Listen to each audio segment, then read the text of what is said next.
रहीम अस्सलाम वालेकुम नाज़रीन, मैं हूं आपका मेज़बान मोहम्मद उमर अली कादरी और आप देख रहे हैं पाकिस्तान का number 1 channel the deep news. हमारे दरमियान में जिनाह स्कूल के ओनर मोहम्मद अहमद गुज्जर साहब मौजूद हैं और आपका ताल्लुक़ कानून से भी है, कानून के साथ आप वाबस्ता हैं। हम इनके पास हाजिर हुए हैं क्योंकि आपके सामने है मसला फ़लस्तीन बहुत ही इस वक्त अरूज पर जा रहा है और इसराइल दिन ब दिन हमारे फ़लस्तीन माओ बहनों को शहीद करने पर लगा हुआ है और अब तो वो सरासर खुल्लम खुला हमें भी धमकियां दे रहा है कि हम अगली बारी पाकिस्तान की है। इस हवाले से हम चौधरी अहमद गुज्जर साहब के पास हाजिर हुए हैं और उनसे गुफ्तगू करने के लिए जा रहे हैं कि उनका इस धमकी के बारे में, फ़लस्तीन के बारे में क्या कहना है। जी अस्सलाम वालेकुम। जी वालेकुम सलाम। सर कैसे हैं आप? अल्हम्दुलिल्लाह जी, आप सुनाएं। अल्हम्दुलिल्लाह। सर आपका ताल्लुक़ कानून से भी है और आप इसके साथ वाबस्ता भी हैं, तो आप कानून की हैसियत को मद्देनज़र रखते हुए मसला कश्मीर हो चाहे मसला बर्मा हो और बिलखसूस जो कि इस वक्त मसला फ़लस्तीन चल रहा है, इसके बारे में आपका क्या कहना है? सर देखिए, कानून इसके बारे में बाद में कुछ कहता है। सबसे पहले जब मैं पैदा हुआ था ना, तो मेरे कान में अज़ान दी गई थी। तो सबसे पहले मैं मुसलमान हूँ और इस्लाम जो चीज़ कहता है वो हुज़ूर ने फरमाया है कि मुसलमान मुसलमान का भाई है और ये एक जस्द वाहिद की तरह, एक जिस्म की तरह है। तो जब पूरी दुनिया के अंदर किसी भी जगह पर किसी मुसलमान को कोई तकलीफ़ होगी ना, तो जो दूसरा मुसलमान होगा ना, उसको कन्फर्म है कि तकलीफ़ होनी होनी है। तो अगर आज हमें फ़लस्तीन पे जब हमले होते हैं हमें तकलीफ़ नहीं ना हो रही, तो इसका मतलब है कि हम बेहिस हो चुके हैं, हम वो मुसलमान रहे नहीं, जिसका हुज़ूर ने ज़िक्र फरमाया था। तो हमें इसका दिफ़ा कैसे करना चाहिए, किस अंदाज़ में करना चाहिए? देखिए, हम इस तरह कर सकते हैं कि हम कम से कम, पहला हमारा काम तो ये था कि हमारी आर्मी चीफ़ या हमारी जो हुकूमतें हैं, मुक़तदर अदारे हैं, ये सबसे पहले जिहाद का ऐलान करते हैं। सबसे पहले हमें इस्लाम जिहाद का हुक्म देता है। जब जिहाद हम नहीं कर सकते, जैसे हम अवाम हैं, तो हमारा काम है जहाँ आवाज़ को बुलंद कर सके। जैसे आप सोशल मीडिया पे कर रहे हैं, हम कोशिश कर रहे हैं सोशल मीडिया पे इसकी आवाज़ को बुलंद, इलेक्ट्रॉनिक मीडिया वाले जो हैं वो इस आवाज़ को बुलंद करें कि फ़लस्तीन पे जुल्म हो रहा है, इसलिए इसराइल जो है वो ज़्यादती कर रहा है। तो हमें ये करना चाहिए था। तीसरा, वो बंदा जो इधर आवाज़ भी बुलंद नहीं कर सकता, वो कम से कम उनकी चीज़ों का बाइकआउट कर दे। हमारे मुसलमानों में बाइकआउट का भी इशू बना, वो भी नहीं करते। तो जैसे कि अब आपने general chief of army staff Syed Asim Munir साहब की बात की और हुकूमत की बात की, आपको क्या लगता है कि शहबाज शरीफ ने तो अभी तक इसके बारे में ना तो कोई आवाज़ बुलंद की है, ना ही चीफ़ ऑफ आर्मी स्टाफ का इसके बारे में कोई रद्द-ए-अमल आया, तो इस बारे में आपका क्या कहना है? भाई कुछ कहना नहीं है, ये अगर कुछ कर सकते होते तो अब तक कर चुके होते। ये सिर्फ बातों तक है।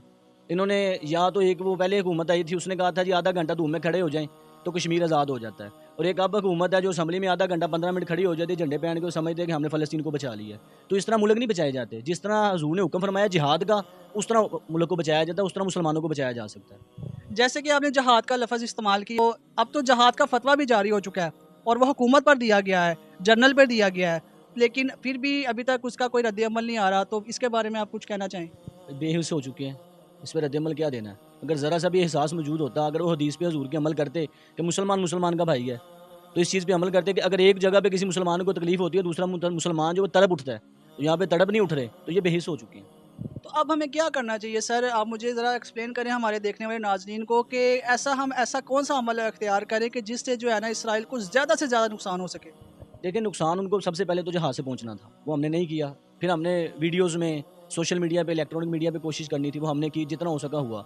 उसके बाद अब हमारा काम है कि हम अपने ज़ाती तौर पर इनका बाइकआउट करें। इनकी जितनी प्रोडक्ट्स हैं, उनका बाइकआउट करें। इनके सबसे बड़े जो इदारे हमारे पास पड़े हुए हैं, जैसे केएफसी है, मैकडॉनल्ड्स है, जहाँ पे हमारे पाकिस्तानी जाते हैं, उनके बर्गर भी खाते हैं, फिर पेप्सी है, कोक है, उनकी बोतलें मशरूबात को पिया जाता है। फिर इनकी चीज़ें जो घरों में इस्तेमाल हो रही हैं, हेड एंड शोल्डर वगैरह, या इनके जो दूसरे जो जैसे सेंसोडाइन है, मेडिकेम है, कोलगेट है, ये इस्तेमाल की जा रही। इनसे बचा जाए, इनका बाइकआउट करें, तो इंशाल्लाह बड़ा नुकसान होगा इसराइल को, और फ़लस्तीन को इससे फ़ायदा होगा।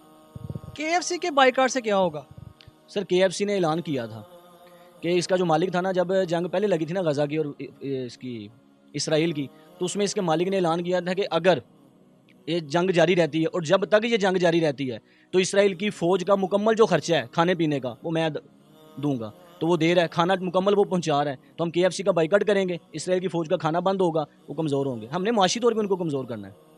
अभी आप देख रहे हैं कि पीएसएल का मैच होने जा रहा है। हमारी पाकिस्तान की जो टीम है वो पीएसएल खेलने के लिए जा रही है। तो इसके बारे में आपका क्या कहना है? सर जी, पाकिस्तान सुपर लीग है, एक इंतहाई घटिया लीग है। वैसे खेलते थे, अच्छे लगते थे, हम इन लोगों को हीरो मानते थे। लेकिन अब ये हीरो नहीं है, अब ये ज़ीरो हैं। ये हमें ये लग रहा है कि ये कातिल हैं, उनको फ़लस्तीनियों के। ये उनको मारने वाले हैं, ये इसराइल को फंडिंग करने वाले हैं, क्योंकि इन्होंने अपनी शर्ट्स पे पेप्सी के लोगो भी लगवाए, केएफसी के भी लगे। हमारे ग्राउंड्स के अंदर, पाकिस्तान की सुपर लीग के अंदर केएफसी के लोगो लगाए गए हैं। पेप्सी और केएफसी जो है, इनको स्पॉन्सरशिप दी गई है। ये स्पीडो के नाम से जिनका नाम मशहूर है कि जी सबसे तेज़ काम करने वाले इज़्ज़त माब जनाब मोहसिन नकवी साहब, ये तो स्पॉन्सर उन्होंने किया है और वो सैयदज़ादे भी हैं। तो एक सैयदज़ादे होने की हैसियत से मोहसिन नकवी को क्या ये अमल करना चाहिए था, स्पॉन्सरशिप उस कंपनी को देनी चाहिए कि जो हमारे फ़लस्तीनियों को शहीद कर रहा है? सर, इसमें बड़े-बड़े पंगे हैं। और सैयद-आजे जो हैं, उनके तो हम पाँव की खाक के बराबर भी नहीं हैं। उनको तो हम कुछ कह ही नहीं सकते, उनके बारे में तो बात कर ही नहीं सकते। उस मामले में हट के आएँ, तो और हमारे बहुत से इदारे हैं। मोहसिन नकवी साहब तो एक ख़ास सीट के ऊपर बैठे हुए हैं। आर्मी चीफ साहब हमारे पास मौजूद है। हमारे मुल्क के वज़ीर-ए-आज़म जो पूरे मुल्क को लीड कर रहे हैं, वो मौजूद हैं। जब वो कुछ नहीं कर रहे, तो नीचे वाले क्या करेंगे? जो कुछ होता है, उनकी मर्ज़ी से होता है। अब आप हमें बताएं कि इसका हल क्या है, किस अंदाज में हम बाइकाट करें? अगर हम दुकानों पर जाएं तो उनको अगर हम कहें कि जी आप इस प्रोडक्ट्स को, इन मसनूआत को ना ख़रीदें, तो वो तो कहते हैं कि जी हमारी रोज़ी रोटी का मसला है, इसके अलावा तो हम कुछ और चीज़ बेच ही नहीं सकते। तो इसके बारे में क्या कहना चाहते हैं आप? सर, बेच सकते हैं, मुतबादल चीज़ें मौजूद हैं। जैसे पेप्सी कोक है, इसके मुकाबले में हमारे पास नेक्स्ट कोला मौजूद है, गोरमे कोला मौजूद है। उसके बाद अगर हम इसके सेवन अप वगैरह पे आते हैं, स्प्राइट पे आते हैं, तो फिज़्ज़ा मौजूद है। बहुत सी बोतलों के मुकाबले में बोतलें मौजूद हैं, पाकिस्तानी ब्रांड जो हैं, उनको इस्तेमाल किया जाए, हमारे दुकानदार वहाँ पे ला के रखें। और हमें एक चीज़ का और बाइकआउट करना है कि जो दुकानदार इसराइल की प्रोडक्ट्स को लाकर सेल करना छोड़ता नहीं है ना, हमने उस दुकानदार का ही बाइकआउट कर देना है, क्योंकि वो भी उनका हमायती है इसराइल का। लेकिन वो तो कहता है मैं तो गरीब आदमी हूँ। तो गरीब आदमी क्या इस्लाम उस पे फ़र्ज़ नहीं करता जिहाद? इस्लाम उसको कहता नहीं है कि तुम बाइकआउट करो। एक प्रोटेस्ट से हमें क्या होगा? एहतजाज करेंगे, जहाँ तक हमारा इख्तियार है। हमारा जितनी ताकत थी, मैंने वही बताया कि सबसे पहले हमारा काम था जिहाद। जिहाद नहीं हो सका, उसके बाद आवाज़ उठाना। तो अब आवाज़ उठाने में एहतजाज भी है, तो हम इंशाल्लाह जहाँ तक हमारी पावर है, वहाँ तक तो हम कोशिश करें ना। हम ये तो नहीं कह सकते, वो हज़रत इब्राहीम अलैहिस्सलाम का वाक़या आपने सुना हुआ है कि जब हज़रत इब्राहीम अलैहिस्सलाम को आग में फेंका गया, तो उस वक़्त एक चिड़िया, एक परिंदा था, वो आके पानी का एक कतरा लाता था और उसके ऊपर गिराता था। तो किसी पूछने वाले ने पूछा कि तुम्हारे कतरे से आग बुझ जानी है? उसने कहा मुझे भी पता नहीं बुझनी, लेकिन कम अज़ कम क़यामत वाले दिन मेरा नाम जो है ना, आग बुझाने वालों में होगा, आग लगाने वालों में नहीं होगा। तो हम एहतजाज कर रहे हैं फ़लस्तीन के हक़ में। कम अज़ कम क़यामत वाले दिन हमारा इस चीज़ में नाम आ जाएगा, हम फ़लस्तीन के साथ थे, इसराइल के हमायती नहीं थे। आगे का आपका लायामल क्या होगा? आगे इंशाल्लाह एहतजाज करते हैं, बाइकआउट करते हैं और उम्मीद है हमें। बाकी पार्टीज़ का तो मुझे पता नहीं है। एक पार्टी है जिसकी तरफ से हमें आवाज़ सुनने को मिलती है, तहरीक लबैक पाकिस्तान। तो वो साद हुसैन रिज़वी साहब से हम उम्मीद भी करते हैं और मुतालबा भी करते हैं कि जो तहरीक लबैक के इस टाइम अमीर हैं, वो इंशाल्लाह जिहाद का ऐलान करेंगे, तो हम अपनी जान, माल, हर चीज़ साथ लेके उनके साथ जाने के लिए तैयार हैं। बहुत शुक्रिया, डीप न्यूज़ आपके पास आई। आपको डीप न्यूज़ का चैनल कैसे लगा? सर, आपका शुक्रिया, आपकी मोहब्बतों का भी शुक्रिया। आप आए, अल्लाह आपको और बरकतें अता फरमाए। जज़ाकल्लाह खैर। जी, ये थे हमारे दरमियान में अहमद गुज्जर साहब, जो कि अपने ख़यालात का इज़हार फरमा रहे थे। इसके साथ ही हमारे प्रोग्राम का वक़्त ख़त्म हुआ चाहता है। अपने मेज़बान मोहम्मद उमर अली कादरी को इजाज़त दीजिए। इंशाअल्लाह फिर मुलाकात होगी नए प्रोग्राम में, नए मेहमान के साथ। तब तक के लिए अल्लाह हाफ़िज़।